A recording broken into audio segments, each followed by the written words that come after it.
अस्सलामुअलैकुम वरहमतुल्लाहि वबरकातुहू। ये मॉडल कुरान और साइंस की कंपैटिबिलिटी पर बेस्ड है। इस मॉडल के ज़रिए इंशाअल्लाह हम वाटर साइकिल के बारे में जानेंगे। ईयर 1580 में बर्नार्ड पैलेसी ने सबसे पहले वाटर साइकिल को एक्सप्लेन किया। उन्होंने बताया कि किस तरह वाटर ओशन से इवापोरेट होकर छोटे छोटे क्लाउड्स का फॉर्मेशन करता है। ये छोटे क्लाउड्स, जिन्हें क्यूमुलस क्लाउड कहते हैं, जब इन्हें विंड पुश करता है तो ये बिग हैवी क्लाउड्स बनाते हैं, जिन्हें क्यूमुलोनिम्बस क्लाउड कहते हैं। ये क्यूमुलोनिम्बस क्लाउड क्योंकि हैवी हो जाते हैं, इसलिए आसमान में बहुत देर तक ऐसे ही नहीं रह सकते, तो ये ज़मीन पर गिरने लगते हैं, जिसे हम बारिश कहते हैं। बारिश के पानी का कुछ हिस्सा ज़मीन के अंदर एब्जॉर्ब हो जाता है, जो कि ग्राउंड वाटर रिचार्ज करता है। ये ग्राउंड वाटर फिर ट्यूबवेल और वेल के ज़रिए हम यूज़ में लाते हैं।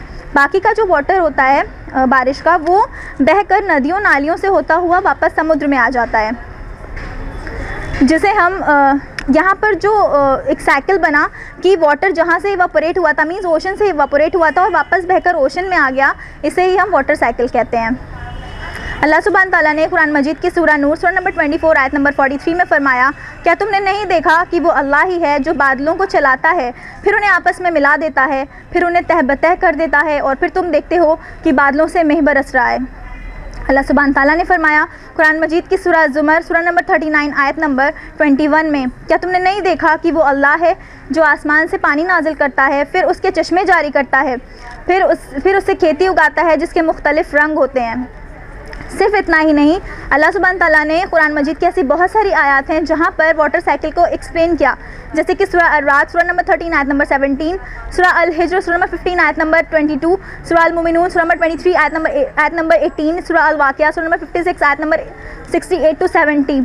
सिर्फ इतना ही नहीं, अल्लाह सुब्हान ताला ने कमोबेश 20 ऐसी आयत हैं जहाँ पर वाटर साइकिल को ग्रेट डिटेल में एक्सप्लेन किया है। ये सारी बातें साइंस ने हमें पिछली कुछ सेंचुरीज़ में मॉडर्न टेक्नोलॉजीज़ और मॉडर्न इक्विपमेंट्स यूज़ करके बताए, जबकि अल्लाह सुब्हान ताला ने ये सारी बातें हमें 1400 साल पहले, मीन्स 1400 ईयर्स पहले उस टाइम पे कुरान मजीद के ज़रिए बताई। तब ना ये मॉडर्न इक्विपमेंट्स होते थे, ना ही ये मॉडर्न टेक्नोलॉजीज़ होती थी। तो सोचने वाली बात है कि ये सारी बातें हमें उस टाइम पे कौन बता सकता है? वही बता सकता है जो सच में इनका बनाने वाला, इन सारी चीज़ों का रियल क्रिएटर है, और वो सिर्फ़ और सिर्फ अल्लाह सुब्हान व तआला है।